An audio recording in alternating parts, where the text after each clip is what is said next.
my shoes and out the door. 5, I'm alive. 6, 7, 8, feeling great. Hello, loyal BYWG podcast listeners. This is Dr. Noah DeCoyer, and you know we recently introduced the Beyond Your Wildest Dreams Academy. Our first course that we will be releasing is called Being Superman. Proven tools to build power and reclaim youthful vitality at any age. This is a 4-week course with 12 modules, downloadable PDFs, 14 bonus interviews, and so much more. The link for more information is www.beyondyourwildestdreams.com/being-superman/. It will also be in our show notes. Thank you again and enjoy this week's podcast.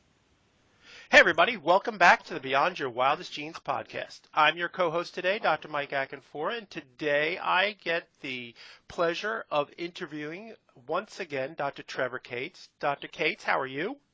Great. It's great to be back. It is amazing. You were our second podcast interview way back in October of 2015.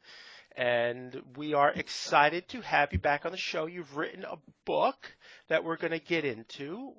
And before I do that, I just want to give people your bio in case they haven't heard that first interview. Dr. Trevor Cates is a nationally recognized naturopathic doctor. She's also known as the Spa Doctor and was the first woman licensed as a naturopathic doctor in the state of California, appointed by former Governor Arnold Schwarzenegger to California's Bureau of Naturopathic Medicine Advisory Council. She has worked with world-renowned spas and sees patients in her private practice in Park City, Utah, with a focus on graceful aging and glowing skin. First for women, Mind Body Green, and is the host of the Spa Doctor iTunes podcast. Dr. Cates believes the key to healthy skin is inner and outer nourishment with non-toxic ingredients. Her new book, Clean Skin from Within, will be released in early 2017. Dr. Cates, the Spa Doctor skincare and supplement lines are formulated with natural and organic ingredients designed to help you achieve the clean and natural path to confidence and beautiful skin. Dr. Cates, welcome back. Thank you. Thank you so much. That's wonderful. Could you give people a little journey? Tell us about your journey. Tell us a little bit more about yourself. Yeah, absolutely. So when I was a kid, I was sick a lot. I had a lot of allergies. I had a lot of skin issues. I was sick all the time. And my parents took me to see a lot of different specialists, different doctors who gave me a lot of different medications to help try and suppress the itchy skin, eczema, hives, the different skin problems I was having. And, I was on a number of different antibiotics and different things, but I just kept feeling worse and worse. And luckily my parents didn't give up. They kept searching for answers for me because they knew how devastated I was by my health and how it was impacting my life at school and my self-esteem and all of that. So luckily they didn't give up. They found a holistic practitioner that they took me to. And that was the one thing that turned my health around. And so luckily at an early age, I found this different kind of path, and I realized I wanted to share this information with other people so that they didn't go through the same struggles that I did, or at least maybe a shorter version, and kind of help them find solutions. So that's what eventually led me to go to naturopathic medical school and become a naturopathic doctor. So I was so happy to do that and be able to help patients. I've been seeing patients as a naturopathic physician for 17 years now and love what I do. I love helping my patients, and really what I want to do is help people find the root cause of what's going on with their health concerns and help give them their body the tools to help support the body's innate ability to heal. Because I see that this over and over again. I see this with patients that if they're just given their bodies are given the right support, their health can be restored, and it really shows up on people's skin too. So that's why I have a big focus on skin, because of my own journey, plus what I've seen that the skin can show people about their health. Yeah, let's talk about that a little bit. Why do you call skin our magic mirror? Yeah, skin is our largest organ. It's right on the surface of our bodies. We don't need any special imaging equipment to see it. We don't need x-rays to see this largest organ. All we need to do is just look in the mirror or look at our skin, and we can see so much of what's going on with our overall health. And unfortunately, the conventional approach, the typical approach to skin or dermatology is to suppress. And that's what I experienced as a kid. And this is what I hear from my patients over and over again, is that they go in to get their skin looked at or addressed, and the approach is just to cover it up, to suppress it. But the problem is you're not addressing what's really going on, what's triggering the skin issue. So I look at skin as our magic mirror because it gives us great clues about our overall health, and it's an opportunity to learn more about what's going on with our health right now and do things to help support the body so that it can heal. And when your skin is clear and glowing, it's a good indication that you're in that right balance for your health, that you're eating the right foods, that your lifestyle's in line with it, your hormones are balanced, all these different things are good. So that's why I call it the magic mirror. I love that. That's a great analogy. Talk to me about how do you feel about conventional dermatology, that model? Yeah, with having visited so many different dermatologists when I was younger, and my experience has been that I feel like even though I have some great friends that are dermatologists, so I don't want to say that dermatologists are bad or that what they're doing is wrong, but I feel like a lot of dermatologists are missing some important information that the body is giving. And I know that a lot of conventional doctors are rushed with their appointments, and they're trying to fit in a 7-minute, 10-minute appointment. And so they'll just give a drug, a medication to suppress. And we're missing the opportunity to look at what's really going on with the body. And so instead of suppressing and covering up with a steroid cream that's just going to temporarily cover up the issue, or an antibiotic that might actually further disrupt the microbiome of the gut or the skin, depending on if it's oral or topical. Rather than doing something like that, what can we do to help support imbalances like hormone imbalances, nutritional deficiencies, inflammation that's going on internally that's showing up on the skin? What are we doing to help support the body in addressing those things? Because what I found in my practice is that and I think I would have gone this direction if my parents hadn't found a holistic practitioner for me, is that I see this with my patients, is that if they're not addressing the root cause. So for example, if somebody comes in, if somebody has eczema and they keep covering it up with steroid creams, eventually that underlying root cause is going to show up in the health in some other way, and it can be worse. I know skin issues are a big problem, but there are other health issues that can sometimes be an even bigger problem, like asthma. I've seen that happen without addressing that root causes of what's going on with eczema, asthma, or even autoimmune disease, because you're telling the immune system it's wrong and you're suppressing it, so then it gets confused and overreacts and creates an autoimmune reaction instead. So again, it's just, if we look at what the body is trying to tell us instead of just covering it up, it's a great opportunity, and then the body can be in a much better state of health. Yeah, it's sad because conventional medicine on the whole, well, granted, you go to the emergency room because you, like yourself, you go skiing and you hurt yourself on the ski slope. Go to the emergency room. We are number one in the world at that. But when it comes to general medicine, dermatology, they're so busy putting out fires that they never get to the root cause of why this is happening. And this is where we as holistic practitioners, naturopath, chiropractor, functional medicine practitioners, we are able to dial in and get to that root cause. Yeah, So absolutely.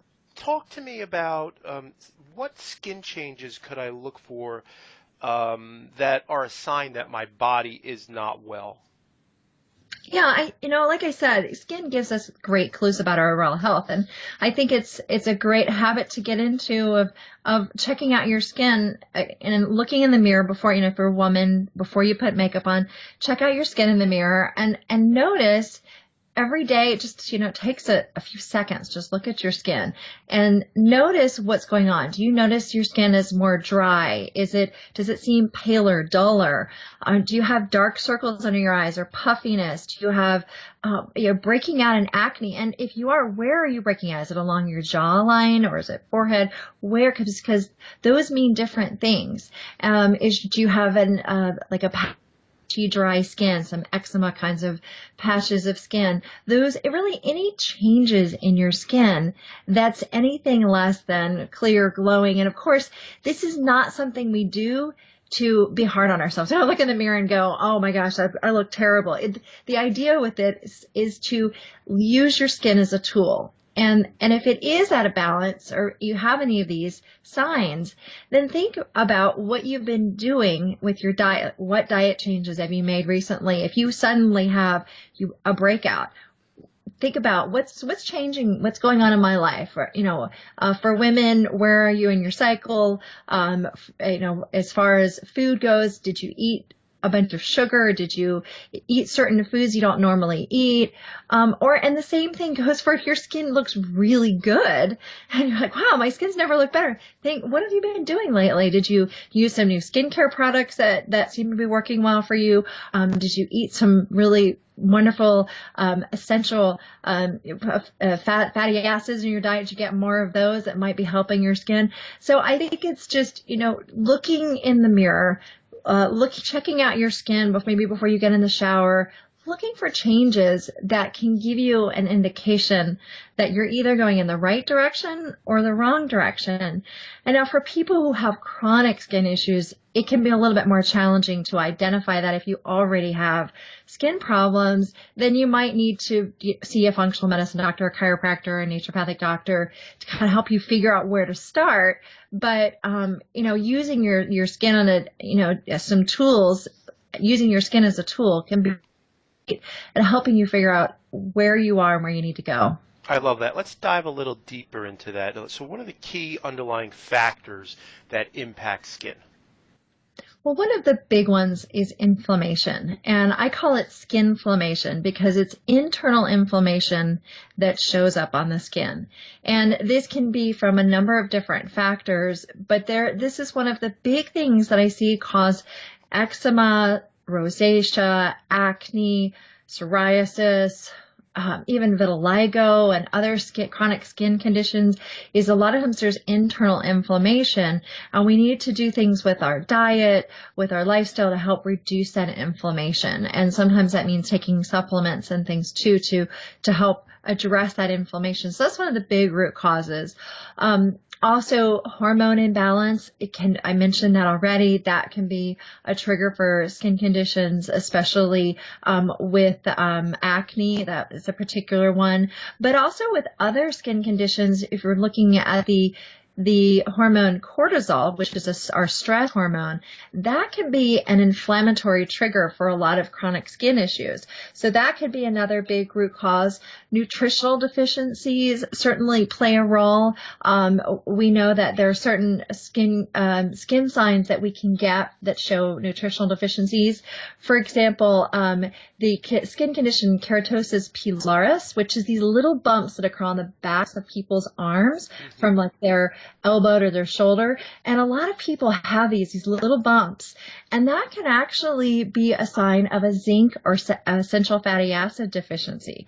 So those are a few of the root causes. And I know that it can be overwhelming for people to figure out which root causes apply to them. And it's something that people kept asking me when I was doing my podcast, or my patients would ask me. So what I did is I created a skin quiz to people identify their root causes. So what I did is I redefined skin types.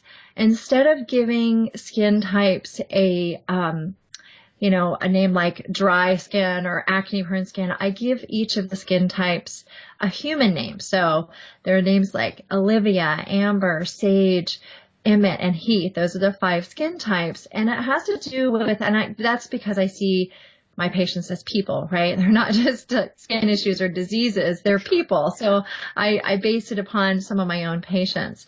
And with each of those, there's a unique combination of root causes that are at play there. So that's why I have the skin quiz. I'm happy to, give that to you guys so you can share that with your audience so they can find out their root causes, find out their skin type. And I go into really in depth in this in my new book, Clean Skin from Within, so that people can, really identify their root causes, figure out what's going to help address those with their diet, their lifestyle, supplements, skincare products. All of these things are going to help support the body and finally being able to clear up the skin and get people the results they want. And the side benefit, instead of a side effect, you have a side benefit of when you have that clear glowing skin, you also will probably have more energy, you'll achieve your ideal weight, you'll be sleeping better at night, you're going to prevent a lot of chronic diseases. So a lot of great benefits can come from addressing skin issues when you do it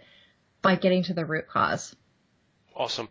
We will include the skin quiz in the show notes, folks, so you don't have to go scrambling for a pen, or we'll include that in the show notes. Skinflammation, is that your term? Did you coin that? Yes. That is brilliant. I love it. That nails it. And I tell you, in my practice, we see a lot of people with those little bumps on the back of their arms, and we refer, in the past we've referred them to functional medicine practitioners in the area, and we're currently going through our functional medicine training as well, so we'll be certified by sometime in 2017. So, fantastic. Yeah, it's great stuff. What are the top foods that you think contribute to or trigger skin problems? Yeah, absolutely. The foods do play a big role in our skin health. And I know that there are a lot of dermatologists out there who disagree with this, that say that what you eat does not have anything to do with your skin. And I think that is completely wrong. And it surprises me because there is research on food and the connection to skin issues. And a lot of these are actually done by dermatologists. So I'm not sure why the rest of the dermatologists don't agree, but definitely we can see it. What we eat will show up on our skin. And so it's a great way to know if you're eating the right foods or not. Two of the big trigger foods that I see in my practice are, the number one is probably not going to surprise you, and that's sugar. Sugar is a big contributor for that skin inflammation, that triggering the inflammation that then shows up on the skin. So whether you have skin issues or you don't generally have skin issues, when you eat a lot of sugar, there's a good chance you're going to have that could trigger skin problems. And there's a physiologic reason behind it. When it comes to acne, which is the most common skin problem in the United States, when we eat sugar, it increases our blood sugar, and that triggers insulin production, which is normal. Mm-hmm. But with increased insulin production, that can trigger sebum, excess sebum production, which is the oils in our skin, as well as increase in androgen activity. And so sebum production and androgen activity, those are two of the big triggers for acne. So people have asked me, why is it that when I eat sugar, I notice a breakout? Well, that's why. And so it's sugar, or really anything that turns to sugar. So that means high carbohydrate foods, processed foods, high grain diet, those kinds of things that trigger an increase in your blood sugar is going to create the same kind of cascade. So high glycemic index foods, as well as sugar, are some of the big contributors for people with acne. And really, all skin conditions are going to be impacted to a certain extent because it is a big trigger for inflammation. Again, this is a big root cause for skin problems. And then also with sugar, another big concern with it is that when we eat a lot of sugar, it increases our blood sugar and it creates glycation issues. And that means that glucose will bind to proteins in our body. And the collagen in our skin is a protein. So it'll bind to that. And collagen helps give our skin that nice texture, that firmness that we have when we're young. And so the sugar will bind to collagen, make it more rigid and less elastic. So it'll speed up the aging process, make us more prone to wrinkling, sagging skin. So, I'm not saying people should never ever eat sugar, but it's one of those foods that you want to be careful with. What are a couple other ones that we can look at? So sugar's number one for sure, and things that turn into sugar. Anything else that comes to top of mind? Yeah, so another big one is dairy. And dairy seems to be another big pro-inflammatory food. And there's actually been research on skim milk in particular being a big trigger for acne. And I think that, skim milk tends to have a little bit higher glycemic index than other types of dairy. So maybe that's why that one seems to be particularly a problem for acne-prone skin.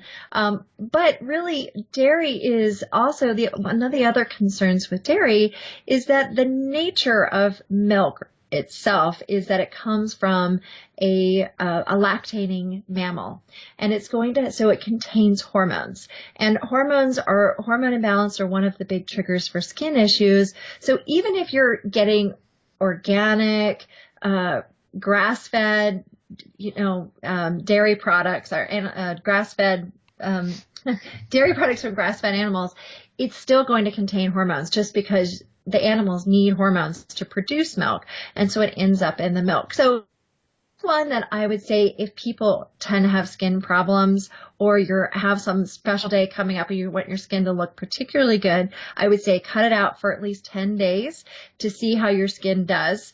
And I think a lot of people will find that it is one of the big triggers for skin issues. Cool. Let's flip the switch on that. So what are some of the best foods for your skin? Absolutely. Yeah. We don't want to just leave it at the bad foods, right? Because the Absolutely. food is fantastic. We all love to eat, right? So let's just eat the foods that are good for us and stay away from the ones that cause that inflammation. And so foods like Alaskan wild salmon. And of course, I like Alaskan wild salmon because it tends to be the cleanest of the sources of salmon and also where you'll find the most of the benefits too. And so wild salmon is, of course, rich in omega-3 fatty acids, which have anti-inflammatory benefits. And as I mentioned, inflammation being one of the big root causes triggers for skin issues, you want to eat foods that decrease inflammation. So omega-3 rich fish like wild salmon is great for that. And then also salmon has other nutrients in there that help with the skin, including astaxanthin. Astaxanthin is a potent antioxidant. It's one of the things that gives the salmon that pink color. And because it's a potent antioxidant, it's going to help protect us against oxidative damage, which is one of the things that speeds up the aging process in our skin, as well as one of the contributing factors to inflammation. So wild salmon is one of my favorites. And for people who maybe don't eat fish or don't like salmon, avocados are another great one. You got the great monounsaturated fats in there, another great source of the good fats, the good oils that we need for our skin. And then also because of the antioxidants in there, again, we're getting some of the protective benefits from there. And I'm happy to share with your audience my best and worst foods for skin cheat sheet, if that's something that you'd like to share with them, because there are some other foods. And then, of course, I go into great depth in the best foods for skin in my book. And in my book, Clean Skin from Within, I also spend a lot of time creating recipes, delicious foods that incorporate my favorite foods for skin. And so you'll find all those great recipes. I worked with a chef to help make them so delicious. And I'm very proud of my recipes. And then I also, in there, as a side note, I have do-it-yourself skincare recipes that you can incorporate some of the foods from your kitchen, some natural ingredients just straight from your kitchen to make cleansers and toners and masks and those nourishing things for the skin without having to worry about the toxins that are in so many skincare products. Cool. I just want to switch gears a little bit here. Why did you create your own skincare line? Yeah, it's funny. If somebody had asked me if I would have created, when I started naturopathic school, would you create a skincare line? There's no way I would have ever thought I would have headed that direction. But it's interesting how life puts us in different scenarios, and it's definitely what ended up on my plate in my lap was I was working in several world-renowned spas, and people, my patients kept asking me about their skin because it was, because I was in a spa. And also they mentioned to me that when they'd follow my recommendations for weight loss programs or helping them with their hormone balance or various health issues, they noticed that their skin would improve. And then they started asking me, okay, my skin's improved, but what skincare products should I be using? Because I had been telling them, make sure you're reducing your exposure to toxins in your environment, because that's one of the important things to do for your health is to reduce your exposure to environmental toxins. And there's so many toxic ingredients in our skincare products. So on average, we use 9 personal care products a day, which exposes us to 126 unique ingredients. And in other countries, like in Europe, they've banned over 1,000 ingredients in personal care products. But in the United States, they've only banned 11 ingredients in personal care products. So it's really up to the consumer to be careful on what you're exposed to in your skincare products. So I've been telling my patients this, and they were asking me, so what products should I use? And I would make, some suggestions, but they kept telling me I can't find a natural skincare line that works. So that was my goal. I started digging into the research, and I thought there's got to be science there to show that natural skincare ingredients can actually work, and we don't have to resort to these chemical ingredients. And that's where I started finding all this great information and decided, since I couldn't find what I wanted for my patients, I decided to create my own.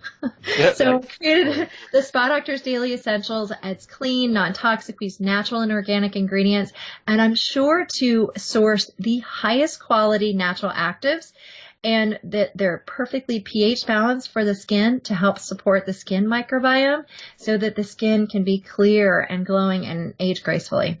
I love that.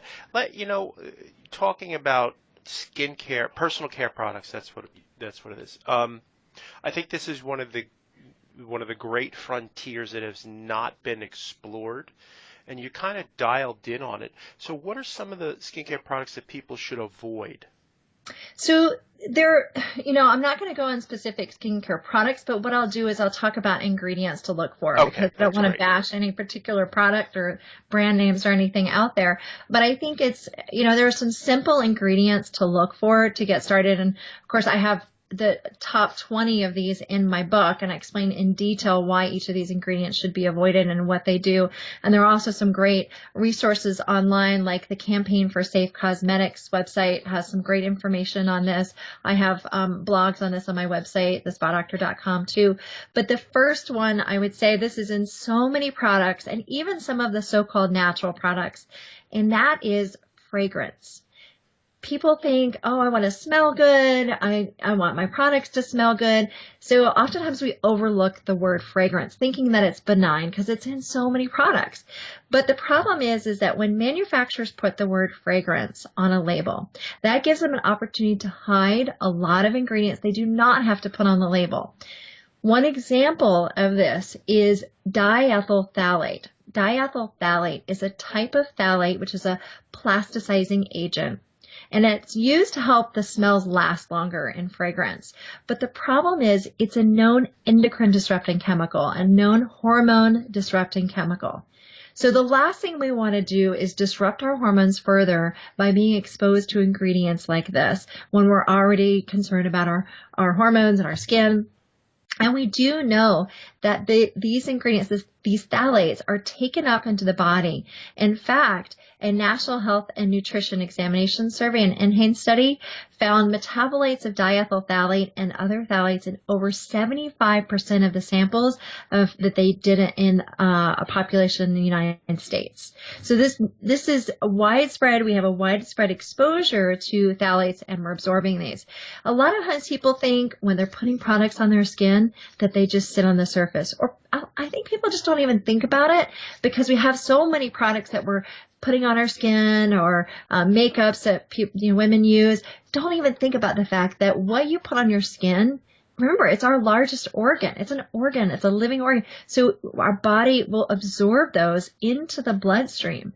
And so we need to be more careful about what we're putting on our body. So the first thing is look for the word fragrance. And if you have products with that, as much as you may love them, you need to throw them out. And instead, because I know we want to smell good, choose things with essential oils. If you can go fragrance free, that's another option, but certainly essential oils are a great option. And we do use some essential oils, a light essential oil blend in my skincare line, the Spa Doctor's Daily Essentials. And I find that essential oils are, not only do they smell great, but they actually have therapeutic benefits. That's fantastic. So where can people find natural non-skincare products such as yours? And more importantly, what should they look for?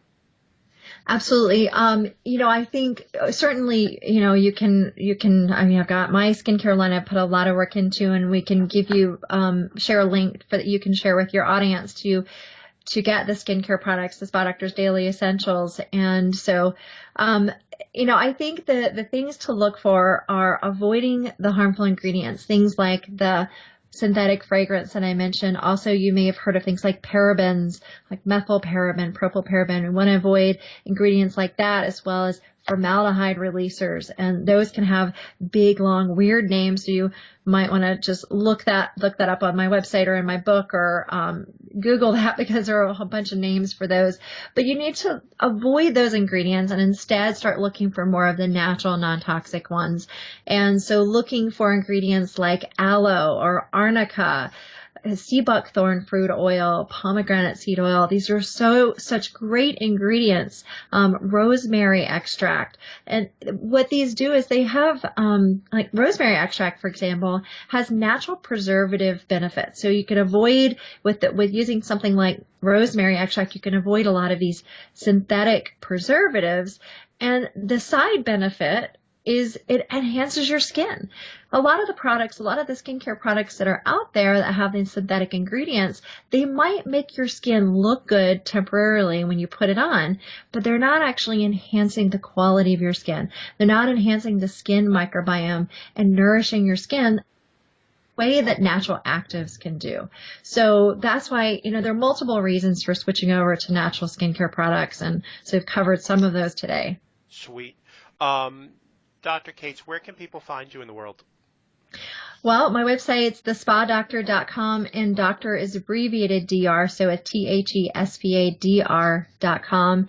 That's where I am. I've got my own podcast too, and blog, and of course I've got the book coming out, Clean Skin from Within. I'm so excited about this book. I get so many emails and posts on social media, questions, my patients. So many people ask me, what can I do to really clear up my skin? What can I do so I can avoid things like the side effects of Accutane or having to go down that conventional route that I know is not going to really help me? And so I'm so excited to share this book with the world so that people can finally get some answers and go about it with a more natural approach. Love that. And we will have the link for the book in the show notes as well. I really want to thank you for your time. I really appreciate you coming back onto our show. You are a great supporter of our show, and we in turn want people to really understand about their skin, and I love your message. I love what you do. So thank you very much for being on the show. Thank you so much for having me. It's great to be back. Awesome. Folks, if you would be so kind as to leave a 5-star rating on iTunes, it helps us to help you. And if you like what you hear, please share it with your friends and family. And I appreciate you all listening. I hope you have a great day. Ciao.